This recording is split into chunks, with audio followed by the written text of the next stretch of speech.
apakah dia sebab-sebab kemunculan mazhab? Ya, baik. Terima kasih Ustazah. Tadi saya bicarakan bagaimana mazhab ini kemunculannya ada kaitan daripada zaman Rasulullah sallallahu alaihi wasallam.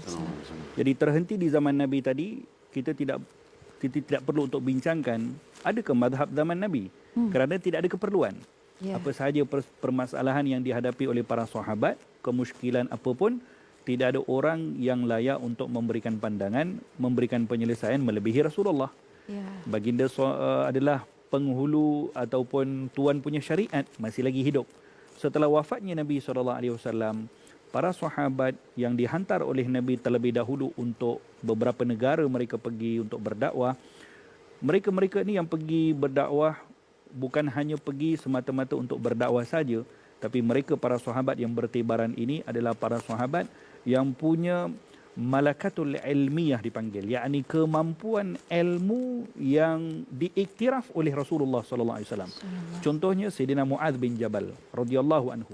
Ketika Nabi hantar untuk menjadi gubernur di Yaman, Nabi tanya kepada Muaz bin Jabal, "Ya Muaz, kalau ada yang akan datang kepada kamu bertanya tentang suatu hukum, kamu akan berikan mereka jawapan guna apa?"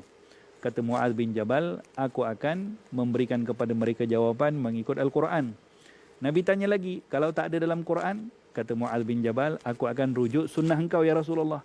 "Kalau tak ada juga dalam sunnah aku, yakni tak ada dalam hadis, apa engkau akan buat?" Maka kata Sayyidina Muaz bin Jabal, "Ajtahid bi ra'yi." Aku akan berijtihad dengan pandangan aku, yakni dengan kemampuan ilmu yang ada kepada aku, yang aku pelajari daripada engkau ya Rasulullah.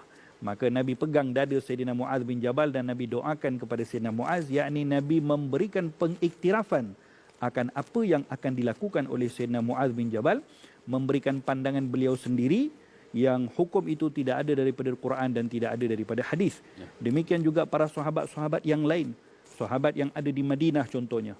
Di Madinah ada Sayyidina Umar Al-Khattab, di Madinah ada Sayyidina Uthman bin Affan, di Madinah ada Sayyidina Abdullah Ibnu Umar. Mereka para sahabat ini menjadi kiblat kepada ilmu di Madinah. Daripada mereka, para sahabat-sahabat yang tadi saya sebutkan, mereka mewariskan ilmu mereka di Madinah kepada golongan tabi'in, yakni seperti Sa'id bin Musayyab. Daripada golongan tabi'in ini di Madinah, mereka wariskan ilmu mereka kepada generasi selepasnya, seperti Muhammad bin Shihab Az-Zuhri, Imam Zuhri. Daripada Imam Zuhri ini datangnya Imam Malik bin Anas, pendiri kepada mazhab Maliki. So itu dia punya susur galurnya yang saya katakan tadi. Kesemua daripada 4 mazhab ini adalah legasi daripada Rasulullah SAW kepada para sahabat, kepada tabi'in, dan sehingga lahirnya mazhab tersebut. Demikian juga di Mekah. Di Mekah ada beberapa kalangan daripada para sahabat yang menjadi tempat rujukan untuk memberikan fatwa. Bukan semua para sahabat pun yang akan berikan fatwa kalau ada masalah di zaman sahabat. Ada mereka-mereka yang tertentu yang punya keilmuan yang diiktiraf. Di Makkah contohnya, Sayyidina Abdullah ibnu Abbas radhiyallahu anhu arda. Beliau melahirkan generasi daripada kalangan tabi'in, seumpama Sayyidina Ikrimah, Mujahid, Atha dan sebagainya. Daripada golongan tabi'in ini lahir pula Al-Imam Sufyan bin Uyainah, seorang tabi'in yang hebat. Daripada muridnya Sufyan bin Uyainah datangnya Imamuna Imam Syafi'i rahimahullahu ta'ala. Ini kelahiran ataupun macam mana kemunculan mazhab Imam Syafi'i. Dia punya susur galurnya tu sampai kepada Rasulullah SAW melalui para sahabat. Demikian juga di Kufah, di Baghdad, tempat lahirnya mazhab Imam Abu Hanifah. Macam mana boleh datangnya Imam Abu Hanifah di Kufah? Sayyidina Ali radhiyallahu anhu arda berdakwah di situ, itu menjadi tempat kepada beliau. Sayyidina Ali mewarisi ilmu beliau kepada seorang tabi'in atau beberapa kalangan daripada tabi'in, contohnya Al-Imam Ibrahim, satu orang bernama Al-Imam Ibrahim. Daripada beliau datangnya Al-Imam Hamad bin Yusuf, guru kepada Imam Abu Hanifah. Daripada situ datangnya Imam Abu Hanifah. Demikian juga datangnya Imam Ahmad bin Hanbal, muridnya Imam Syafi'i.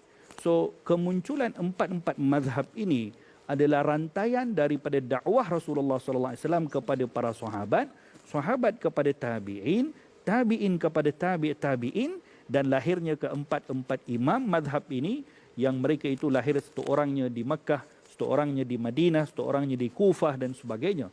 Ini kemunculan keempat daripada imam-imam mazhab. dan ada hubungan kait antara keempat-empat imam mazhab ini. Mazhab yang pertama sekali muncul Imam Abu Hanifah Nu'man.